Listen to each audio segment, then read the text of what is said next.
Good evening, my friend.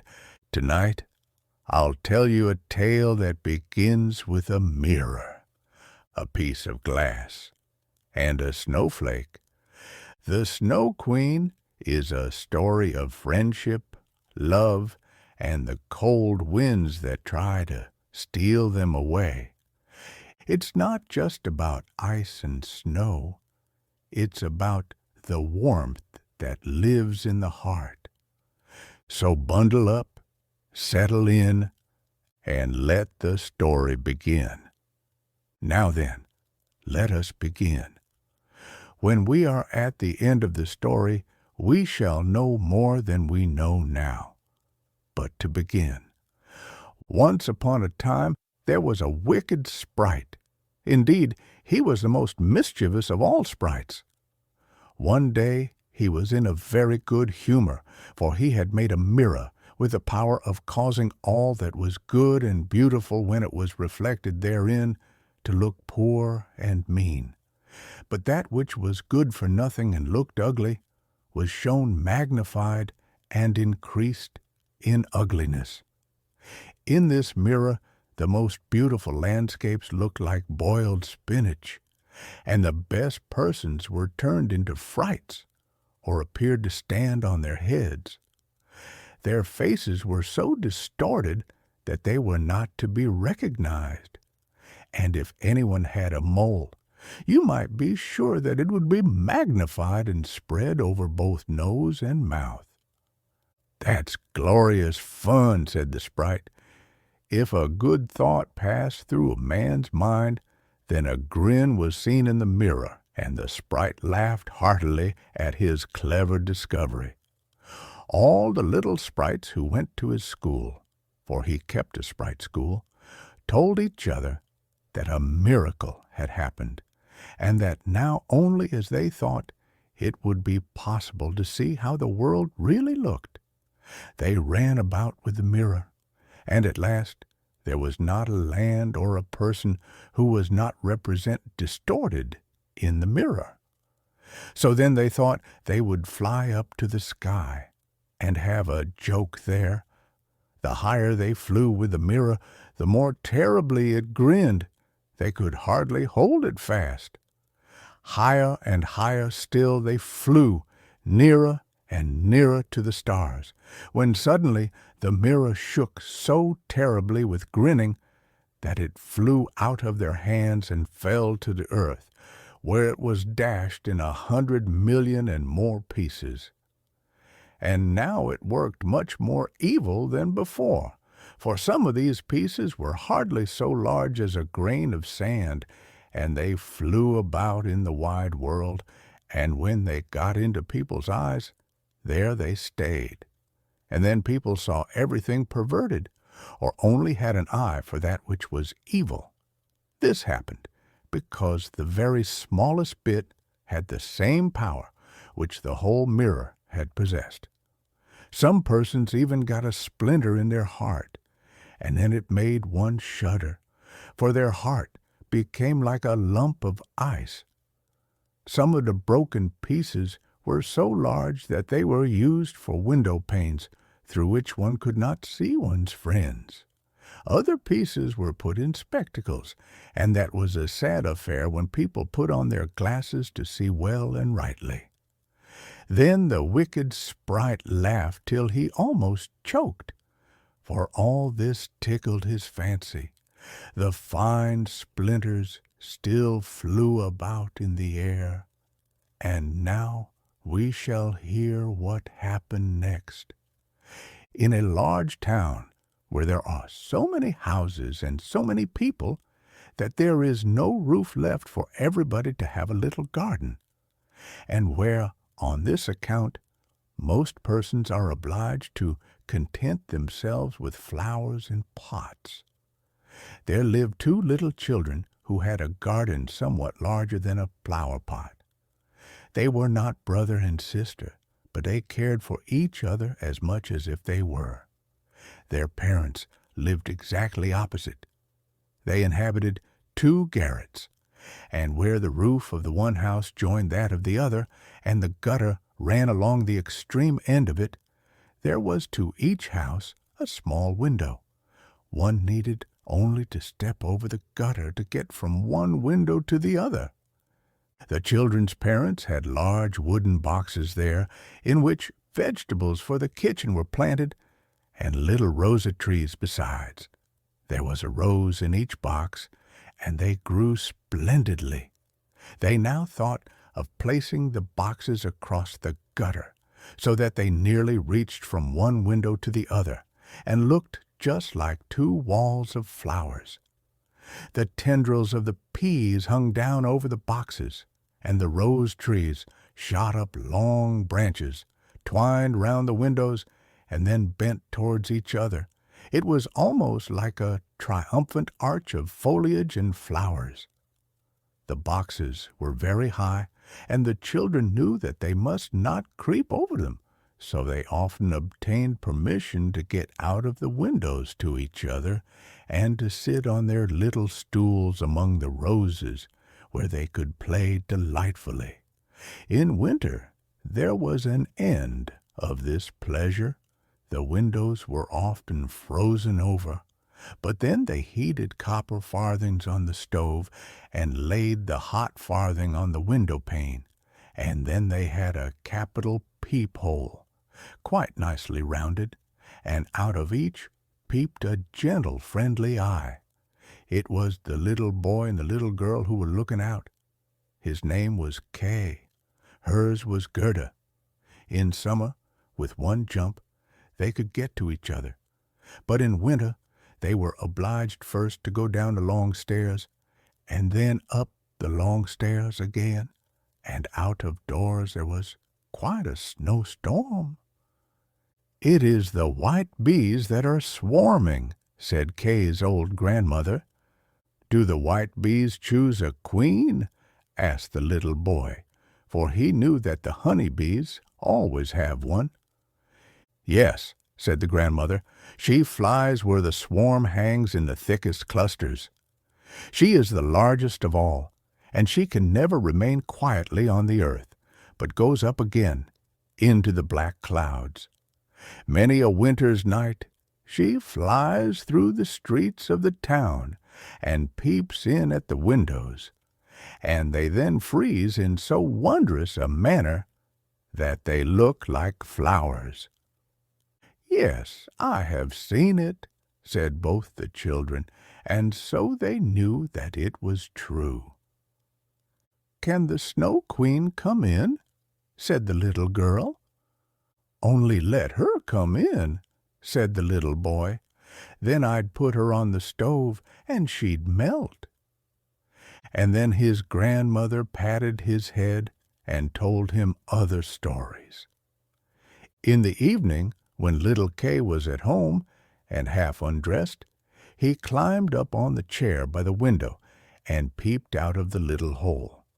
A few snowflakes were falling, and one, the largest of all, remained lying on the edge of a flower pot. The flake of snow grew larger and larger, and at last it was like a young lady, dressed in the finest white gauze, made of a million little flakes like stars. She was so beautiful and delicate, but she was of ice, of dazzling, sparkling ice. Yet she lived. Her eyes gazed fixedly like two stars, but there was neither quiet nor repose in them. She nodded toward the window and beckoned with her hand. The little boy was frightened and jumped down from the chair. It seemed to him as if, at the same moment, a large bird flew past the window. The next day it was a sharp frost, and then the spring came. The sun shone, the green leaves appeared, the swallows built their nests, the windows were opened, and the little children again sat in their pretty garden, high up on the leads, at the top of the house. That summer the roses flowered in unwonted beauty.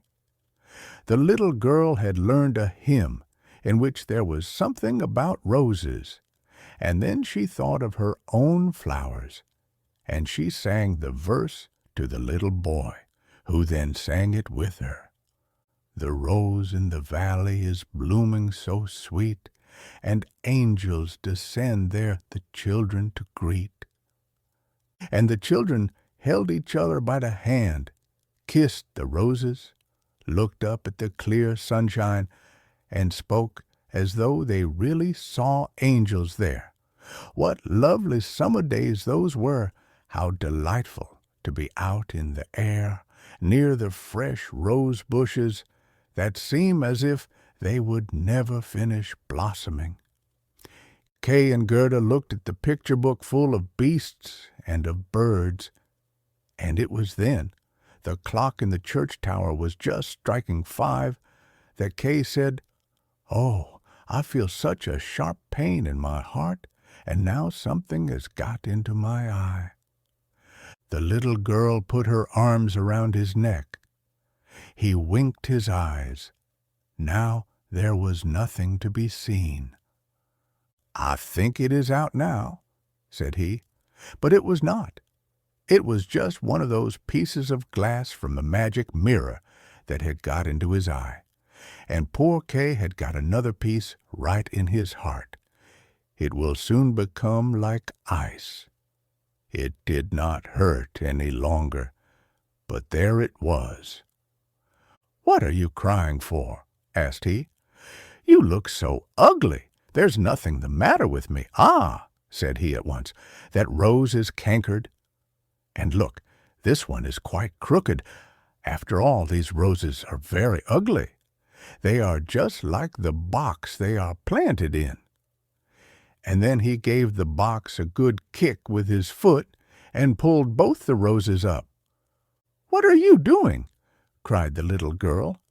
And as he perceived her fright, he pulled up another rose, got in at the window, and hastened off from dear little Gerda. Afterwards, when she brought her picture book, he asked, "What horrid beasts have you there?" And if his grandmother told them stories, he always interrupted her. Besides, if he could manage it, he would get behind her, put on her spectacles, and imitate her way of speaking. He copied all her ways, and then everybody laughed at him. He was soon able to imitate the gait and manner of everyone in the street.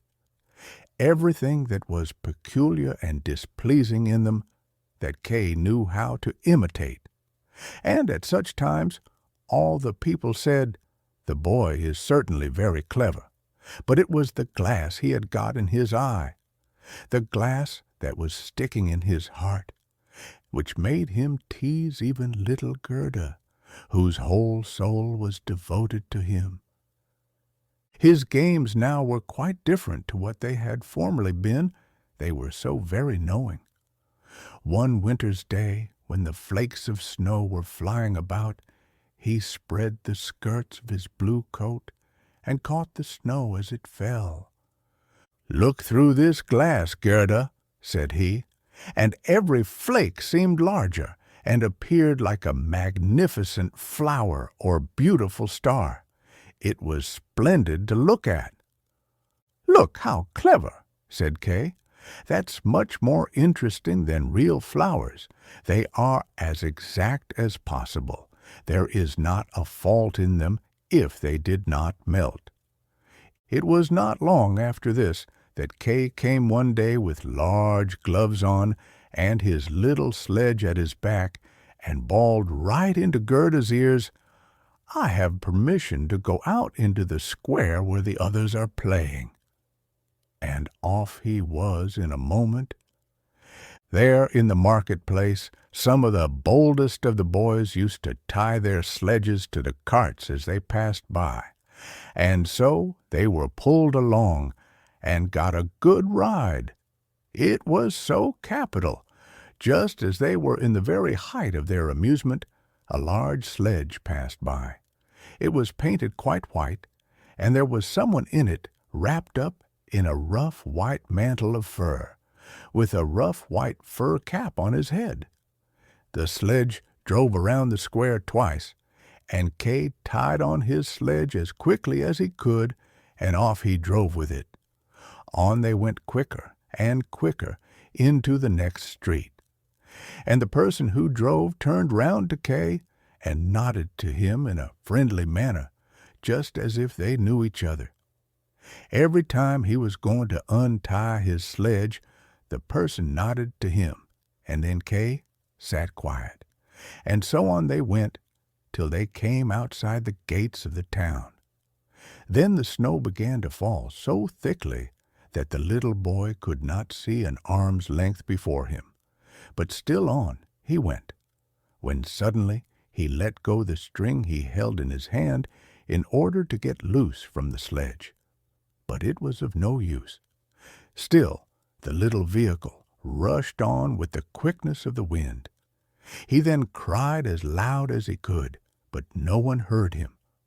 The snow drifted, and the sledge flew on, and sometimes it gave a jerk as though they were driving over hedges and ditches. He was quite frightened, and he tried to repeat the Lord's Prayer, but all he could do, he was only able to remember the multiplication table. The snowflakes grew larger and larger, till at last they looked just like great white fowls. Suddenly they flew on one side.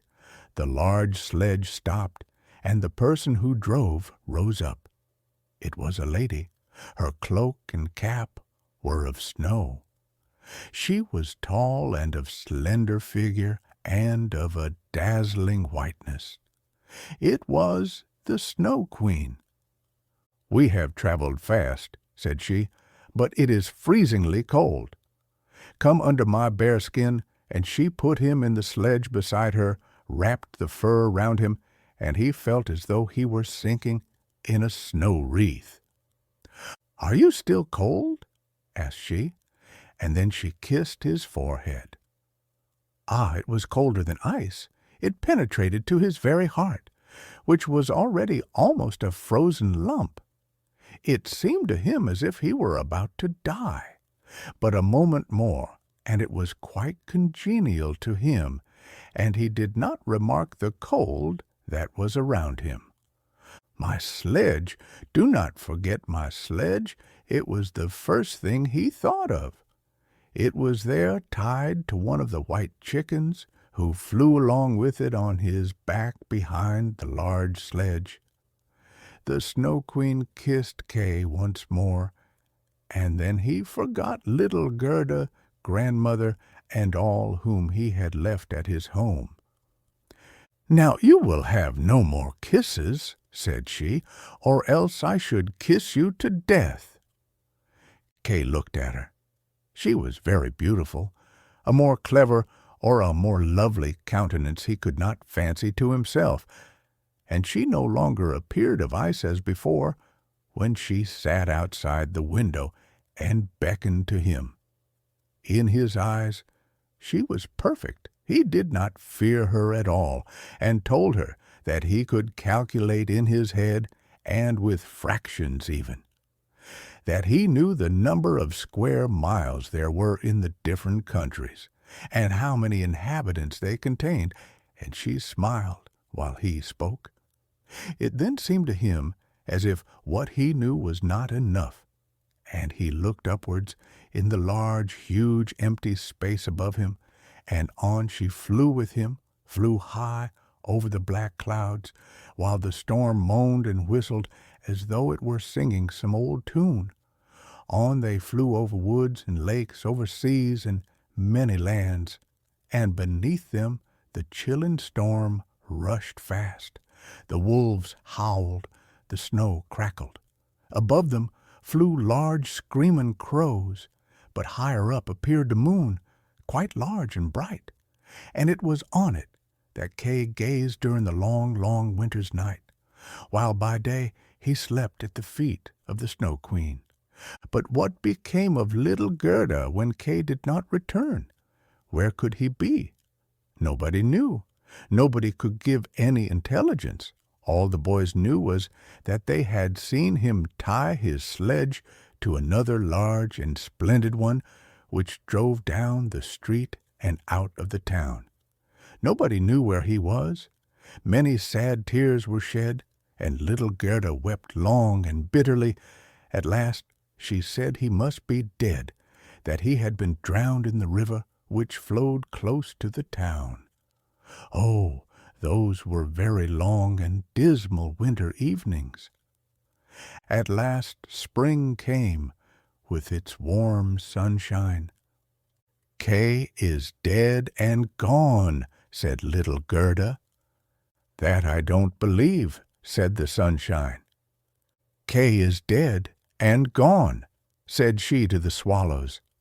"That I don't believe," said they, and at last little Gerda did not think so any longer either. "I'll put on my red shoes," said she one morning. "Kay has never seen them, and then I'll go down to the river and ask there." It was quite early. She kissed her old grandmother, who was still asleep, put on her red shoes, and went alone to the river. "Is it true that you have taken my little playfellow? I will make you a present of my red shoes if you will give him back to me." And, as it seemed to her, the blue waves nodded in a strange manner. Then she took off her red shoes, the most precious things she possessed, and threw them both into the river. But they fell close to the bank, and the little waves bore them immediately to land. It was as if the stream would not take what was dearest to her, for in reality it had not got little Kay. But Gerda thought that she had not thrown the shoes out far enough, so she clambered into a boat which lay among the rushes, went to the farthest end, and threw out the shoes. But the boat was not fastened, and the motion which she occasioned made it drift from the shore. She observed this, and hastened to get back. But before she could do so, the boat was more than a yard from the land, and was gliding quickly onward. Little Gerda was very frightened, and began to cry, but no one heard her except the sparrows, and they could not carry her to land. But they flew along the bank, and sang as if to comfort her, "Here we are! Here we are!" The boat drifted with the stream. Little Gerda sat quite still without shoes, for they were swimming behind the boat, but she could not reach them, because the boat went much faster than they did. The banks on both sides were beautiful. Lovely flowers, venerable trees, and slopes with sheep and cows, but not a human being was to be seen. "Perhaps the river will carry me to little Kay," said she, and then she grew less sad. She rose and looked for many hours at the beautiful green banks. Presently she sailed by a large cherry orchard, where was a little cottage with curious red and blue windows. It was thatched, and before it 2 wooden soldiers stood sentry and presented arms when anyone went past. Gerda called to them, for she thought they were alive, but they, of course, did not answer. She came close to them, for the stream drifted the boat quite near the land. Gerda called still louder, and an old woman then came out of the cottage, leaning upon a crooked stick. She had a large, broad-brimmed hat on, painted with the most splendid flowers. "Poor little child," said the old woman, "how did you get upon the large rapid river, to be driven about so in the wide world?" And then the old woman went into the water, caught hold of the boat with her crooked stick, drew it to the bank, and lifted little Gerda out. And Gerda was so glad to be on dry land again, but she was rather afraid of the strange old woman. "But come and tell me who you are, and how you came here," said she. and Gerda told her all, and the old woman shook her head and said, "Ahem, ahem." And when Gerda had told her everything, and asked her if she had not seen little Kay, the woman answered that he had not passed there, but he no doubt would come. And she told her not to be cast down, but taste her cherries, and look at her flowers, which were finer than any in a picture book, each of which could tell a whole story. She then took Gerda by the hand, led her into the little cottage, and locked the door. The windows were very high up, the glass was red, blue, and green, and the sunlight shone through quite wondrously in all sorts of colors. On the table stood the most exquisite cherries, and Gerda ate as many as she chose, for she had permission to do so. While she was eating, the old woman combed her hair with a golden comb, and her hair curled and shone with a lovely golden color around that sweet little face, which was so round and so like a rose. "I have often longed for such a dear little girl," said the old woman. "Now you shall see how well we agree together." And while she combed little Gerda's hair, the child forgot her foster brother Kay more and more, for the old woman understood magic. But she was no evil being. She only practiced witchcraft a little for her own private amusement, and now she wanted very much to keep little Gerda. She therefore went out in the garden, stretched out her crooked stick toward the rose bushes, which, beautifully as they were blowing, all sank into the earth, and no one could tell where they had stood. The old woman feared that if Gerda should see the roses, she would then think of her own, would remember little Kay, and run away from her. She now led Gerda into the flower garden. Oh, what odor and what loveliness was there! Every flower that one could think of, and of every season, stood there in fullest bloom. No picture book could be gayer or more beautiful. Gerda jumped for joy, and played till the sun set behind the tall cherry tree. She then had a pretty bed, with a red silken coverlet filled with blue violets. She fell asleep, and had as pleasant dreams as ever. A queen on her wedding day. The next morning she went to play with the flowers in the warm sunshine, and thus passed away a day. Gerda knew every flower, and, numerous as they were, it still seemed to Gerda that one was wanting, though she did not know which. One day, while she was looking at the hat of the old woman painted with flowers, the most beautiful of them all seemed to her to be a rose. The old woman had forgotten to take it from her hat when she made the others vanish in the earth, but so it is when one's thoughts are not collected. "What?" said Gerda. "Are there no roses here?" And she ran about amongst the flower beds and looked, but there was not one to be found. She then sat down and wept, but her hot tears fell just where a rose bush had sunk, and when her warm tears watered the ground, the tree shot up suddenly, as fresh and blooming as when it had been swallowed up. Gerda kissed the roses, thought of her own dear roses at home, and with them of little Kay. "Oh, how long I have stayed," said the little girl. "I intended to look for Kay. Don't you know where he is?" she asked of the roses. "Do you think he is dead and gone?" "Dead he certainly is not," said the roses. "We have been in the earth where all the dead are, but Kay was not there." "Many thanks," said little Gerda, and she went to the other flowers, looked into their cups, and asked, "Don't you know where little Kay is?" But every flower stood in the sunshine, and dreamed its own fairy tale or its own story. And they all told her very many things, but not one knew anything of Kay. Well, what did the tiger lily say? Hearest thou not the drum? Bum, bum. Those are the only two tones, always bum, bum.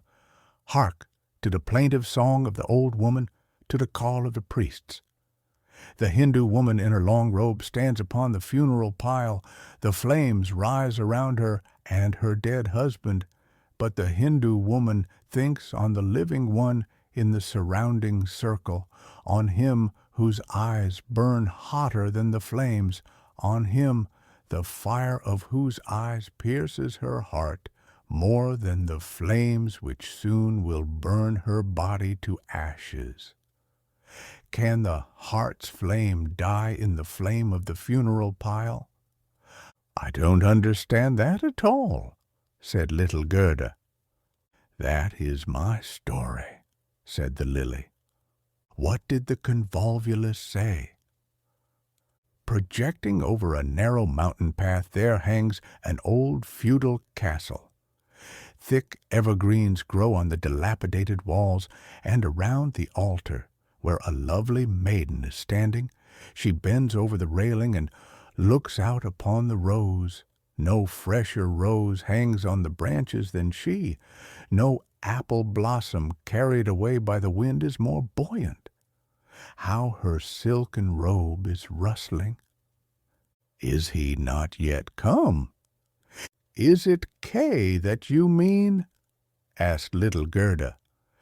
I am speaking about my story, about my dream, answered the convolvulus. What did the snowdrop say? Between trees a long board is hanging. It is a swing. Two little girls are sitting in it and swing themselves backwards and forwards.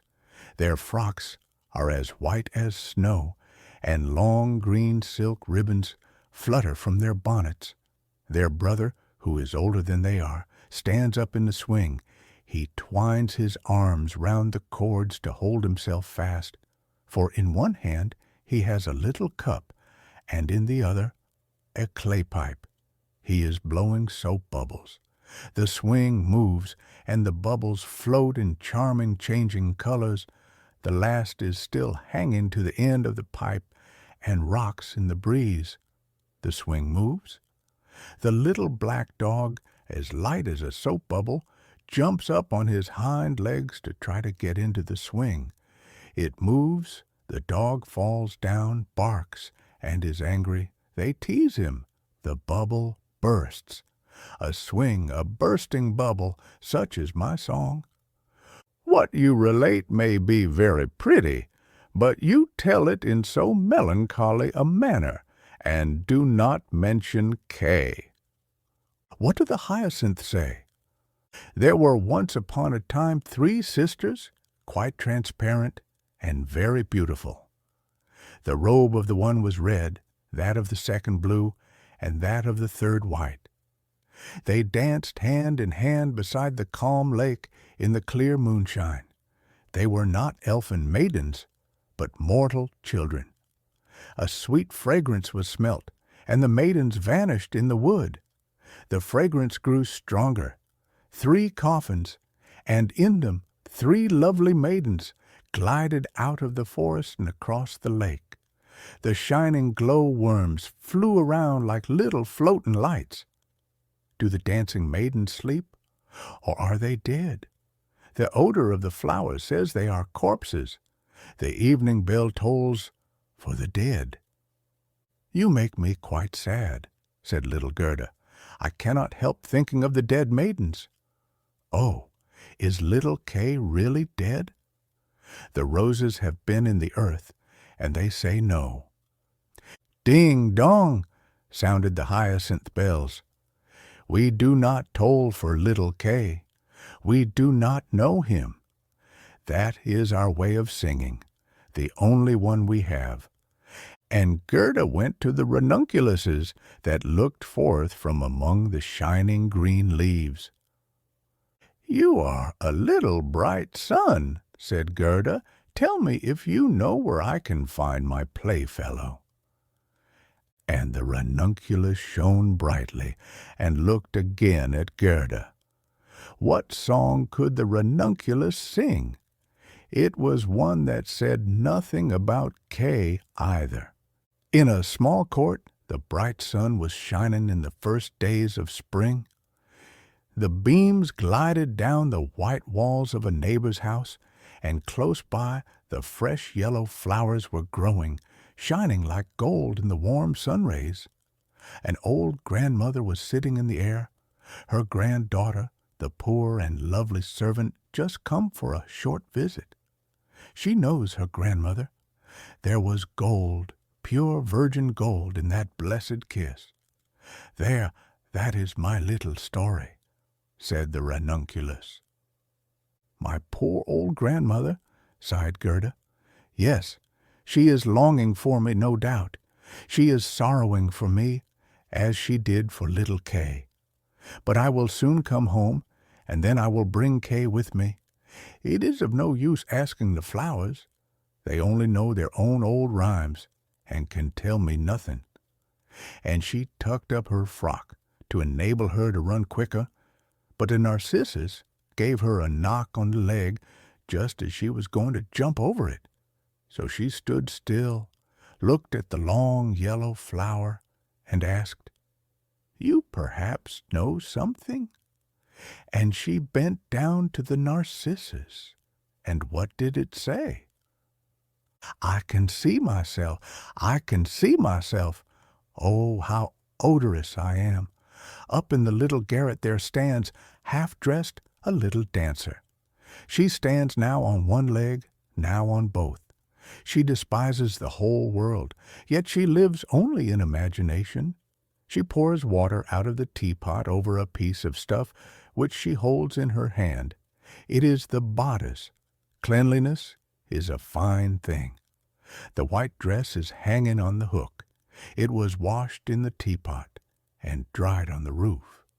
She puts it on, ties a saffron-colored kerchief round her neck, and then the gown looks whiter. I can see myself. I can see myself." "That's nothing to me," said little Gerda. "That does not concern me." And then off she ran to the further end of the garden. The gate was locked, but she shook the rusted bolt till it was loosened, and the gate opened, and little Gerda ran off barefooted into the wide world. She looked round her thrice, but no one followed her. At last she could run no longer. She sat down on a large stone, and when she looked about her, she saw that the summer had passed. It was late in the autumn, but that one could not remark in the beautiful garden, where there was always sunshine, and where there were flowers the whole year round. "Dear me, how long I have stayed," said Gerda. "Autumn is come. I must not rest any longer," and she got up to go further. Oh, how tender and wearied her little feet were! All around it looked so cold and raw. The long willow leaves were quite yellow, and the fog dripped from them like water. One leaf fell after the other. The sloes only stood full of fruit, which set one's teeth on edge. Oh, how dark and comfortless it was in the dreary world! Gerda was obliged to rest herself again, when, exactly opposite to her, a large raven came hopping over the white snow. He had long been looking at Gerda and shaking his head, and now he said, "Caw, caw, good day, good day." He could not say it better, but he felt a sympathy for the little girl, and asked her where she was going all alone. The word alone Gerda understood quite well, and felt how much was expressed by it. So she told the raven her whole history, and asked if he had not seen Kay. The raven nodded very gravely and said, "It may be, it may be." "What, do you really think so?" cried the little girl, and she nearly squeezed the raven to death, so much did she kiss him. "Gently, gently," said the raven. "I think I know. I think that it may be little Kay. But now he has forgotten you for the princess." "Does he live with a princess?" asked Gerda. "Yes, listen," said the raven, "but it will be difficult for me to speak your language. If you understand the raven language, I can tell you better." "No, I have not learnt it," said Gerda, "but my grandmother understands it, and she can speak gibberish too. I wish I had learnt it." "No matter," said the raven, "I will tell you as well as I can. However, it will be bad enough." And then he told all he knew. In the kingdom where we now are, there lives a princess who is extraordinarily clever, for she has read all the newspapers in the whole world and has forgotten them again. So clever is she. She was lately, it is said, sitting on her throne, which is not very amusing after all, when she began humming an old tune, and it was just, "Oh, why should I not be married?" "That song is not without its meaning," said she, and so then she was determined to marry. But she would have a husband who knew how to give an answer when he was spoken to, not one who looked only as if he were a great personage, for that is so tiresome. She then had all the ladies of the court drummed together, and when they heard her intention all were very pleased, and said, "We are very glad to hear it. It is the very thing we were thinking of." "You may believe every word I say," said the raven, "for I have a tame sweetheart that hops about in the palace quite free, and it was she who told me all this." The newspapers appeared forthwith with a border of hearts and the initials of the princess, and therein you might read that every good-looking young man was at liberty to come to the palace and speak to the princess. And he who spoke in such wise as showed he felt himself at home there, that one the princess would choose for her husband. "Yes, yes," said the raven, "you may believe it. It is as true as I am sitting here. People came in crowds. There was a crush and a hurry, but no one was successful either on the first or second day. They could all talk well enough when they were out in the street, but as soon as they came inside the palace gates and saw the guard richly dressed in silver, and the lackeys in gold on the staircase, and the large illuminated saloons, then they were abashed. And when they stood before the throne on which the princess was sitting, all they could do was to repeat the last word they had uttered, and to hear it again did not interest her very much. It was just as if the people within were under a charm and had fallen into a trance till they came out again into the street. For then, oh then, they could chatter enough. There was a whole row of them standing from the town gates to the palace. "I was there myself to look," said the raven.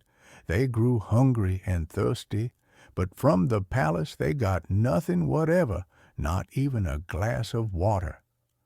Some of the cleverest, it is true, had taken bread and butter with them, but none shared it with his neighbor, for each thought, 'Let him look hungry, and then the princess won't have him.'" "But Kay, little Kay," said Gerda, "when did he come? Was he among the number?" patience, patience, we are just come to him. It was on the third day, when a little personage without horse or equipage came marching right boldly up to the palace. His eyes shone like yours. He had beautiful long hair, but his clothes were very shabby.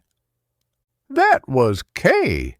cried Gerda with a voice of delight. "Oh, now I've found him!" And she clapped her hands for joy. "He had a little knapsack at his back," said the raven. "No, that was certainly his sledge," said Gerda, "for when he went away he took his sledge with him."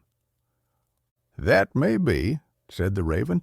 "I did not examine him so minutely, but I know from my tame sweetheart that when he came into the courtyard of the palace and saw the bodyguard in silver, the lackeys on the staircase, he was not the least abashed. He nodded, and said to them, 'It must be very tiresome to stand on the stairs. For my part, I shall go in.' The saloons were gleaming with lustres. Privy councillors and excellencies were walking about barefooted and wore gold keys.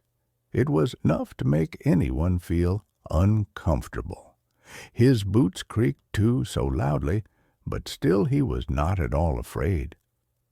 "That's Kay for certain," said Gerda. "I know he had on new boots. I have heard them creaking in Grandmamma's room." "Yes, they creaked," said the raven, and on he went boldly up to the princess, who was sitting on a pearl as large as a spinning wheel. All the ladies of the court, with their attendants and attendants, and all the cavaliers, with their gentlemen and gentlemen's gentlemen, stood round, and the nearer they stood to the door, the prouder they looked.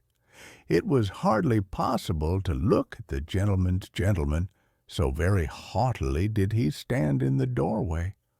"It must have been terrible," said little Gerda. "And did Kay get the princess?" "Were I not a raven, I should have taken the princess myself, although I am promised. It is said he spoke as well as I speak when I talk raven language. This I learned from my tame sweetheart. He was bold and nicely behaved. He had not come to woo the princess, but only to hear her wisdom. She pleased him, and he pleased her." "Yes, yes, for certain that was Kay," said Gerda. "He was so clever, he could reckon fractions in his head."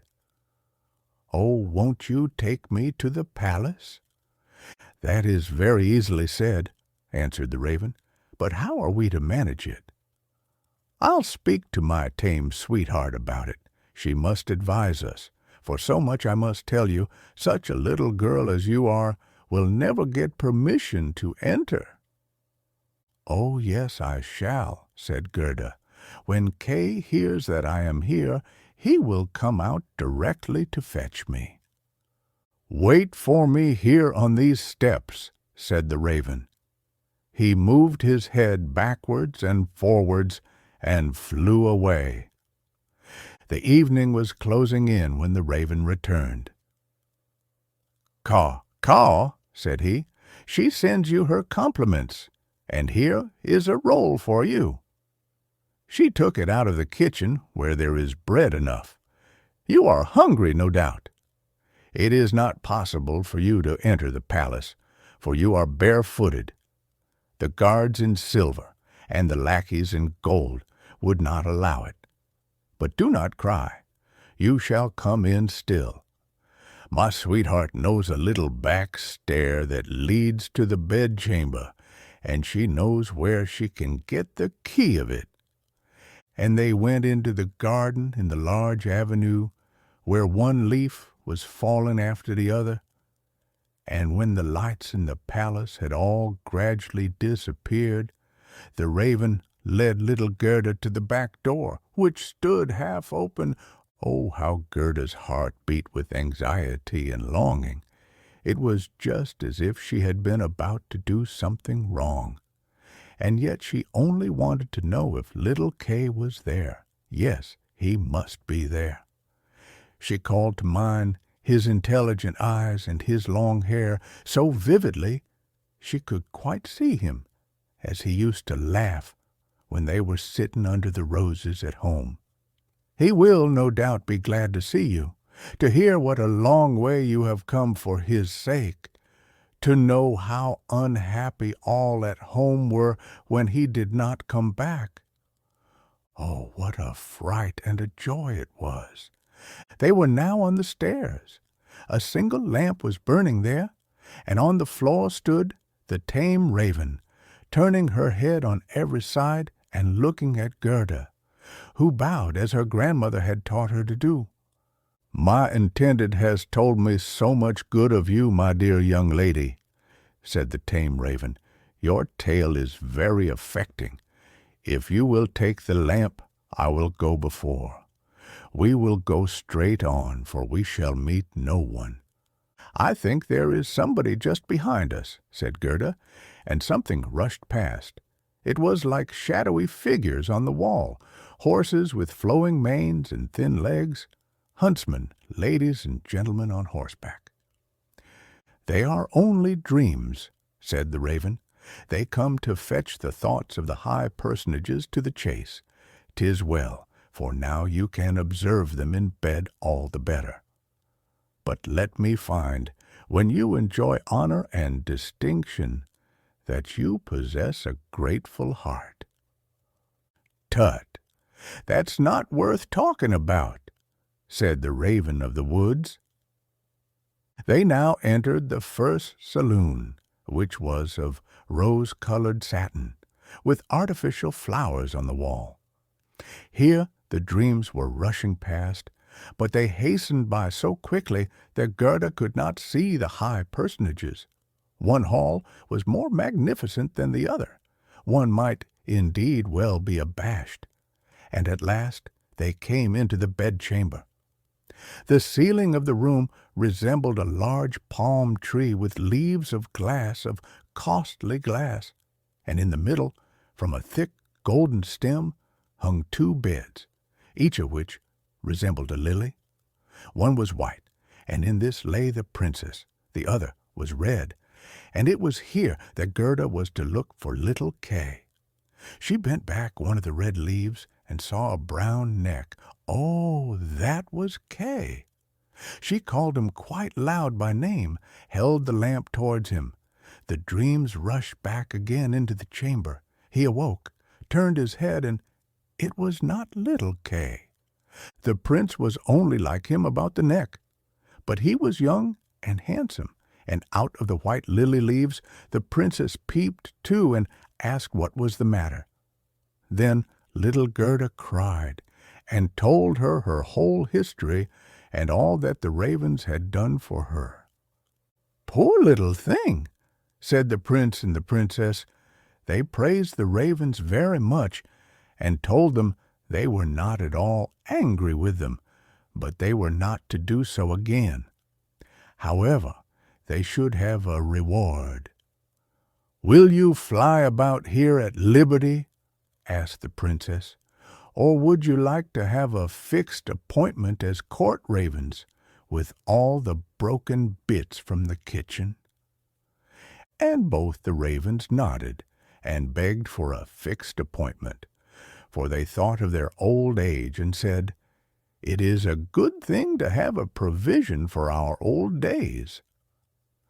And the prince got up and let Gerda sleep in his bed, and more than this he could not do. She folded her little hands and thought, "How good men and animals are," and she then fell asleep and slept soundly. All the dreams flew in again, and they now looked like the angels. They drew a little sledge, in which little Kay sat and nodded his head. But the whole was only a dream, and therefore it all vanished as soon as she awoke. The next day she was dressed from head to foot in silk and velvet. They offered to let her stay at the palace and lead a happy life.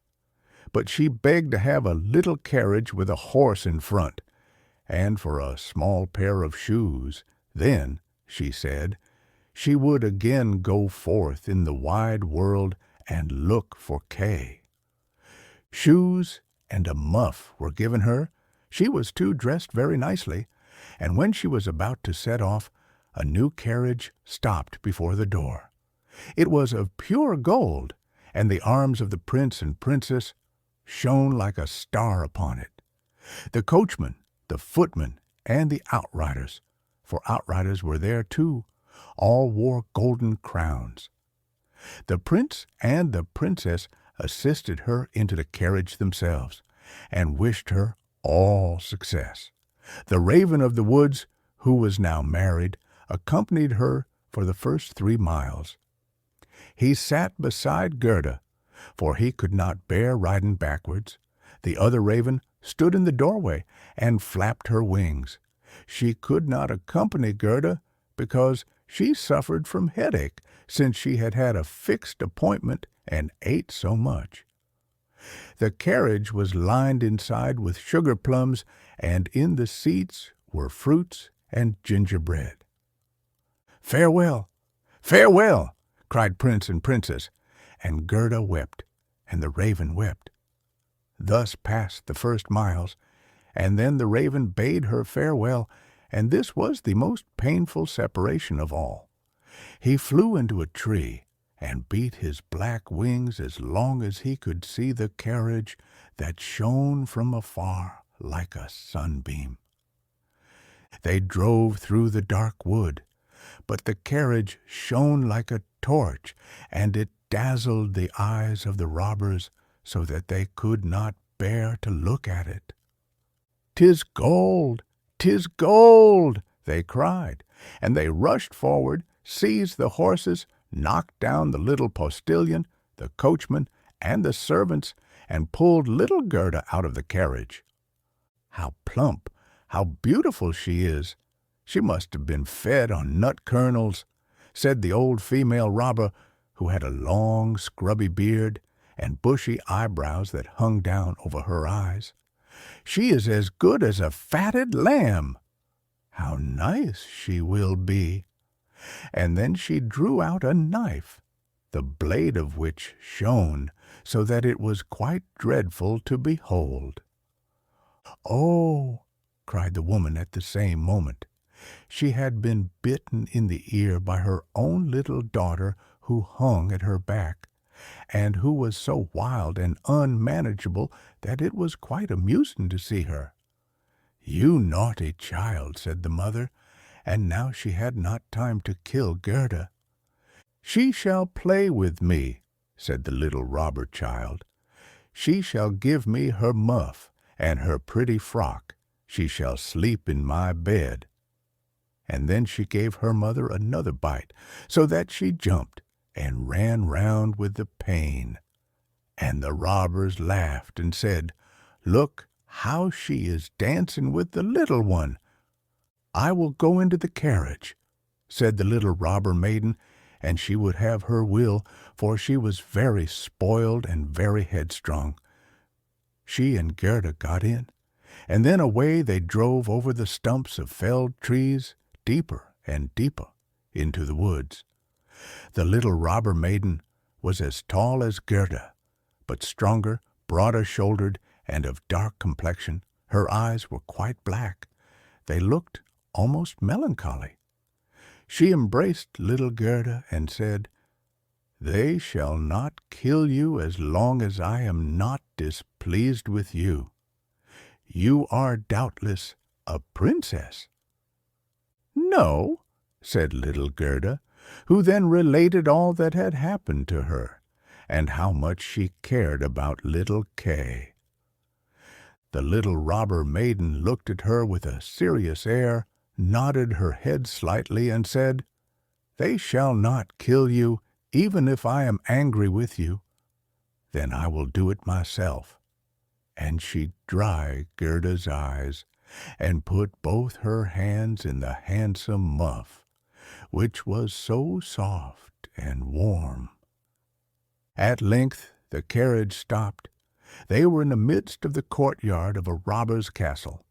It was full of cracks from top to bottom, and out of the openings magpies and rooks were flying, and the great bulldogs, each of which looked as if he could swallow a man, jumped up, but they did not bark, for that was forbidden. In the midst of the large old smoking hall burnt a great fire on the stone floor. The smoke disappeared under the stones, and had to seek its own egress. In an immense cauldron, soup was boiling, and rabbits and hares were being roasted on a spit. "You shall sleep with me tonight, with all my animals," said the little robber maiden. They had something to eat and drink, and then went into a corner where straw and carpets were lying. Beside them, on laths and perches, sat nearly 100 pigeons, all asleep, seemingly, but yet they moved a little when the robber maiden came. "They are all mine," said she, at the same time seizing one that was next to her by the legs and shaking it so that its wings fluttered. "Kiss it!" cried the little girl, and flung the pigeon in Gerda's face. "Up there is the rabble of the wood," continued she, pointing to several laths which were fastened before a hole high up in the wall. "That's the rabble. They would all fly away immediately, if they were not well fastened in. And here is my dear old back." And she laid hold of the horns of a reindeer that had a bright copper ring round its neck and was tethered to the spot. "We are obliged to lock this fellow in too, or he would make his escape. Every evening I tickle his neck with my sharp knife. He is so frightened at it." And the little girl drew forth a long knife from a crack in the wall and let it glide over the reindeer's neck. The poor animal kicked.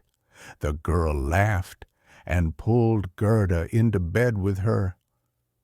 "Do you intend to keep your knife while you sleep?" asked Gerda, looking at it rather fearfully. "I always sleep with the knife," said the little robber maiden. "There is no knowing what may happen. But tell me now once more all about little Kay, and why you have started off in the wide world alone." And Gerda related all from the very beginning. The wood pigeons cooed above in their cage, and the others slept. The little robber maiden wound her arm round Gerda's neck, held the knife in the other hand, and snored so loud that everybody could hear her. But Gerda could not close her eyes, for she did not know whether she was to live or die. The robbers sat round a fire, sang and drank, and the old female robber jumped about so that it was quite dreadful for Gerda to see her. Then the wood pigeon said, "Coo! Coo! We have seen little Kay. A white hen carries his sledge. He himself sat in the carriage of the Snow Queen, who passed here down just over the wood as we lay in our nest. She blew upon us young ones, and all died except we two. Coo! Coo!" "What is that you say up there?" cried little Gerda. "Where did the Snow Queen go to? Do you know anything about it?" "She is no doubt gone to Lapland, for there is always snow and ice there. Only ask the reindeer who is tethered there." "Ice and snow is there. There it is, glorious and beautiful," said the reindeer. "One can spring about in the large shining valleys. The Snow Queen has her summer tent there, but her fixed abode is high up towards the North Pole, on the island called Spitzbergen." "Oh, Kay, poor little Kay," sighed Gerda. "Do you choose to be quiet?" said the robber maiden. "If you don't, I shall make you." In the morning, Gerda told her all that the wood pigeons had said, and the little maiden looked very serious, but she nodded her head and said, "That's no matter, that's no matter." "Do you know where Lapland lies?" she asked of the reindeer. "Who should know better than I?" said the animal, and his eyes rolled in his head. "I was born and bred there. There I leapt about on the fields of snow." "Listen," said the robber maiden to Gerda. "You see that the men are gone, but my mother is still here, and will remain. However, towards morning she takes a draught out of the large flask, and then she sleeps a little. Then I will do something for you." She now jumped out of bed, flew to her mother, with her arms round her neck, and pulling her by the beard, said, "Good morrow, my own sweet nanny-goat of a mother." And her mother took hold of her nose and pinched it till it was red and blue. But this was all done out of pure love. When the mother had taken a sup at her flask and was having a nap, the little robber maiden went to the reindeer and said, "I should very much like to give you still many a tickling with the sharp knife, for then you are so amusing. However, I will untether you and help you out, so that you may go back to Lapland. But you must make good use of your legs, and take this little girl from me to the palace of the Snow Queen, where her playfellow is. You have heard, I suppose, all she said, for she spoke loud enough, and you were listening." The reindeer gave a bound for joy. The robber maiden lifted up little Gerda and took the precaution to bind her fast on the reindeer's back. She even gave her a small cushion to sit on. "Here are your worsted leggins, for it will be cold, but the muff I shall keep for myself, for it is so very pretty. But I do not wish you to be cold. Here is a pair of lined gloves of my mother's. They just reach up to your elbow. On with them. Now you look about the hands just like my ugly old mother." And Gerda wept for joy. "I can't bear to see you fretting," said the little robber maiden. "This is just the time when you ought to look pleased. Here are 2 loaves and a ham for you, so that you won't starve." The bread and the meat were fastened to the reindeer's back. The little maiden opened the door, called in all the dogs, and then, with her knife, cut the rope that fastened the animal, and said to him, "Now, off with you, but take good care of the little girl." And Gerda stretched out her hands with the large wadded gloves towards the robber maiden, and said, "Farewell." And the reindeer flew on over bush and bramble, through the great wood, over moor and heath, as fast as he could go. "Dedza, dedza," was heard in the sky. It was just as if somebody was sneezing. "These are my old northern lights," said the reindeer. "Look how they gleam." And on he now sped still quicker. Day and night on he went. The loaves were consumed, and the ham too, and now they were in Lapland. Suddenly they stopped before a little house which looked very miserable. The roof reached to the ground, and the door was so low that the family were obliged to creep upon their stomachs when they went in or out. Nobody was at home except an old Lapland woman, who was dressing fish by the light of an oil lamp. And the reindeer told her the whole of Gerda's history, but first of all his own, for that seemed to him of much greater importance. Gerda was so chilled that she could not speak. "Poor thing," said the Lapland woman, "you have far to run still. You have more than 100 miles to go before you get to Finland. There the Snow Queen has her country house, and burns blue lights every evening. I will give you a few words from me, which I will write on a dried haberdine. For paper I have none. This you can take with you to the Finland woman, and she will be able to give you more information than I can."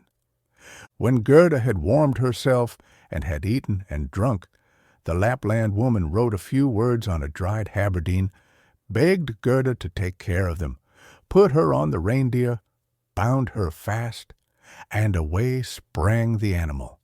"Dudsa! Dudsa!" was again heard in the air. The most charming blue lights burned a whole night in the sky, and at last they came to Finland. They knocked at the chimney of the Finland woman, for as to a door, she had none. There was such a heat inside that the Finland woman herself went about almost naked. She was diminutive and dirty. She immediately loosened little Gerda's clothes, pulled off her thick gloves and boots, for otherwise the heat would have been too great, and after laying a piece of ice on the reindeer's head, read what was written on the fish skin. She read it 3 times. She then knew it by heart. So she put the fish into the cupboard, for it might very well be eaten, and she never threw anything away. Then the reindeer related his own story first, and afterwards that of little Gerda. And the Finland woman winked her eyes, but said nothing.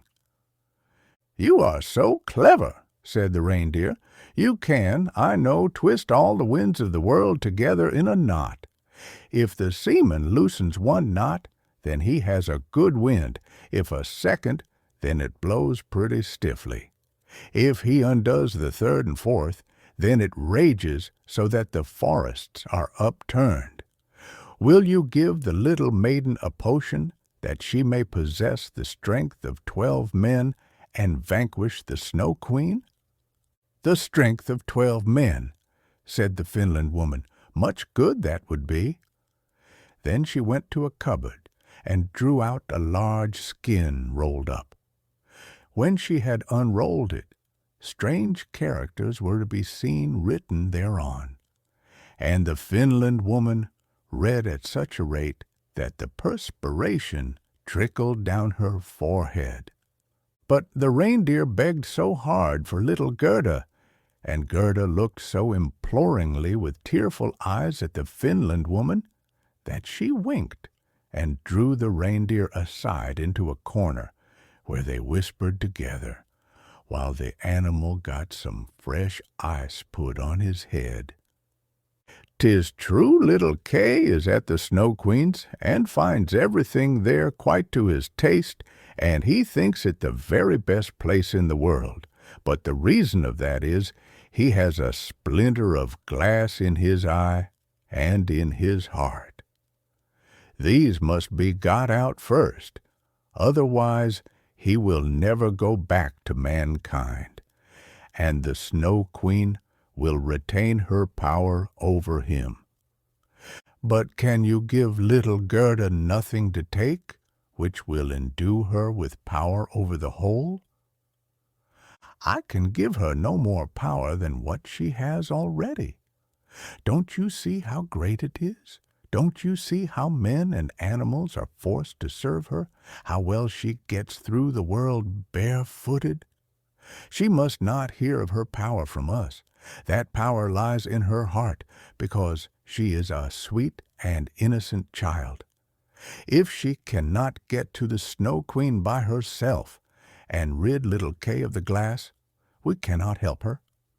2 miles hence the garden of the Snow Queen begins. Thither you may carry the little girl. Set her down by the large bush with red berries, standing in the snow. Don't stay talking, but hasten back as fast as possible." And now the Finland woman placed little Gerda on the reindeer's back, and off he ran with all imaginable speed. "Oh, I have not got my boots, I have not brought my gloves," cried little Gerda. She remarked she was without them from the cutting frost. But the reindeer dared not stand still. On he ran till he came to the great bush with the red berries, and there he set Gerda down, kissed her mouth, while large bright tears flowed from the animal's eyes, and then back he went as fast as possible. There stood poor Gerda now, without shoes or gloves, in the very middle of dreadful icy Finland. She ran on as fast as she could. There then came a whole regiment of snowflakes, but they did not fall from above, and they were quite bright and shining from the aurora borealis. The flakes ran along the ground, and the nearer they came, the larger they grew. Gerda well remembered how large and strange the snowflakes appeared when she once saw them through a magnifying glass, but now they were large and terrific in another manner. They were all alive. They were the outposts of the Snow Queen. They had the most wondrous shapes. Some looked like large, ugly porcupines, others like snakes knotted together with their heads sticking out, and others again like small fat bears with the hair standing on end. All were of dazzling whiteness. All were living snowflakes. Little Gerda repeated the Lord's Prayer. The cold was so intense that she could see her own breath, which came like smoke out of her mouth. It grew thicker and thicker, and took the form of little angels that grew more and more when they touched the earth. All had helms on their heads, and lances and shields in their hands. They increased in numbers, and when Gerda had finished the Lord's Prayer, she was surrounded by a whole legion. They thrust at the horrid snowflakes with their spears, so that they flew into 1,000 pieces, and little Gerda walked on bravely and in security. The angels patted her hands and feet, and then she felt the cold less, and went on quickly toward the palace of the Snow Queen. But now we shall see how Kay fared. He never thought of Gerda, and least of all that she was standing before the palace.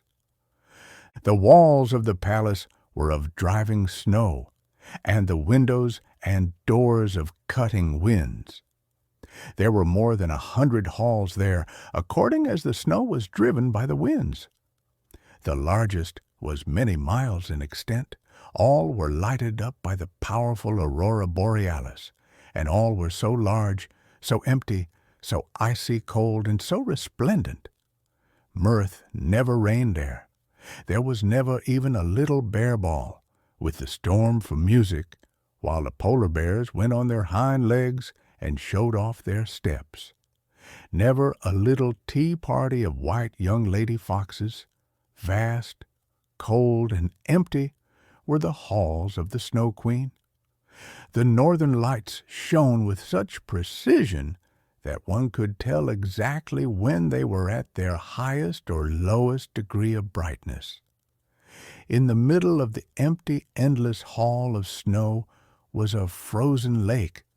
It was cracked in 1,000 pieces, but each piece was so like the other that it seemed the work of a cunning artificer. In the middle of this lake sat the Snow Queen when she was at home, and then she said she was sitting in the mirror of understanding, and that this was the only one and the best thing in the world. Little Kay was quite blue, yes, nearly black with cold, but he did not observe it, for she had kissed away all feeling of cold from his body, and his heart was a lump of ice. He was dragging along some pointed flat pieces of ice, which he laid together in all possible ways, for he wanted to make something with them, just as we have little flat pieces of wood to make geometrical figures with, called the Chinese puzzle. Kay made all sorts of figures, the most complicated, for it was an ice puzzle for the understanding. In his eyes the figures were extraordinarily beautiful, and of the utmost importance, for the bit of glass which was in his eye caused this. He found whole figures which represented a written word, but he never could manage to represent just the word he wanted. That word was eternity, and the Snow Queen had said, "If you can discover that figure, you shall be your own master, and I will make you a present of the whole world and a pair of new skates." But he could not find it out. "I am going now to warm lands," said the Snow Queen. "I must have a look down into the black cauldrons." It was the volcanoes Vesuvius and Etna that she meant. "I will just give them a coating of white, for that is as it ought to be. Besides, it is good for the oranges and the grapes." And then away she flew, and Kay sat quite alone in the empty halls of ice that were miles long, and looked at the blocks of ice, and thought, till his skull was almost cracked. There he sat quite benumbed and motionless. One would have imagined he was frozen to death. Suddenly little Gerda stepped through the great portal into the palace. The gate was formed of cutting winds, but Gerda repeated her evening prayer, and the winds were laid as though they slept, and the little maiden entered the vast empty cold halls. There she beheld Kay. She recognized him, flew to embrace him, and cried out, her arms firmly holding him the while, "Kay, sweet little Kay, have I then found you at last?" But he sat quite still, benumbed and cold. Then little Gerda shed burning tears, and they fell on his bosom. They penetrated to his heart. They thawed the lumps of ice and consumed the splinters of the looking-glass. He looked at her, and she sang the hymn, "The rose in the valley is blooming so sweet, and angels descend there the children to greet." Hereupon Kay burst into tears. He wept so much that the splinter rolled out of his eye, and he recognized her and shouted, "Gerda, sweet little Gerda! Where have you been so long, and where have I been?" He looked round him. "How cold it is here," said he, "how empty and cold!" And he held fast by Gerda, who laughed and wept for joy. It was so beautiful that even the blocks of ice danced about for joy, and when they were tired and laid themselves down, they formed exactly the letters which the Snow Queen had told him to find out. So now he was his own master, and he would have the whole world and a pair of new skates into the bargain. Gerda kissed his cheeks, and they grew quite blooming. She kissed his eyes, and they shone like her own. She kissed his hands and feet, and he was again well and merry. The Snow Queen might come back as soon as she liked. There stood his discharge written in resplendent masses of ice. They took each other by the hand and wandered forth out of the large hall. They talked of their old grandmother and of the roses upon the roof, and wherever they went, the winds ceased raging, and the sun burst forth. And when they reached the bush with the red berries, they found a reindeer waiting for them. He had brought another, a young one, with him, whose udder was filled with milk, which he gave to the little ones and kissed their lips. They then carried Kay and Gerda first to the Finland woman, where they warmed themselves in the warm room and learned what they were to do on their journey home. And they went to the Lapland woman, who made some new clothes for them and repaired their sledges. The reindeer and the young hind leaped along beside them and accompanied them to the boundary of the country. Here the first vegetation peeped forth. Here Kay and Gerda took leave of the Lapland woman. "Farewell, farewell," they all said. And the first green buds appeared, the first little birds began to chirrup, and out of the wood came, riding on a magnificent horse, which Gerda knew it was one of the leaders in the golden carriage, a young damsel with a bright red cap on her head and armed with pistols. It was the little robber maiden who, tired of being at home, had determined to make a journey to the north, and afterwards in another direction, if that did not please her. She recognized Gerda immediately, and Gerda knew her too. It was a joyful meeting. "You are a fine fellow for tramping about," said she to little Kay. "I should like to know, faith, if you deserve that one should run from one end of the world to the other for your sake." But Gerda patted her cheeks and inquired for the prince and princess. "They are gone abroad," said the other. "But the raven?" asked little Gerda. "Oh, the raven is dead," she answered. "His tame sweetheart is a widow and wears a bit of black worsted round her leg. She laments most piteously, but it's all mere talk and stuff. Now tell me what you've been doing and how you managed to catch him." And Gerda and Kay both told their story. "And Schnip, Schnapp, Schnurrebasselur," said the robber maiden, and she took the hands of each, and promised that if she should some day pass through the town where they lived, she would come and visit them, and then away she rode. Kay and Gerda took each other's hand. It was lovely spring weather, with abundance of flowers and of verdure. The church bells rang, and the children recognized the high towers and the large town. It was that in which they dwelt. They entered and hastened up to their grandmother's room, where everything was standing as formerly. The clock said tick-tack, and the finger moved round, but as they entered, they remarked that they were now grown up. The roses on the leads hung blooming in at the open window.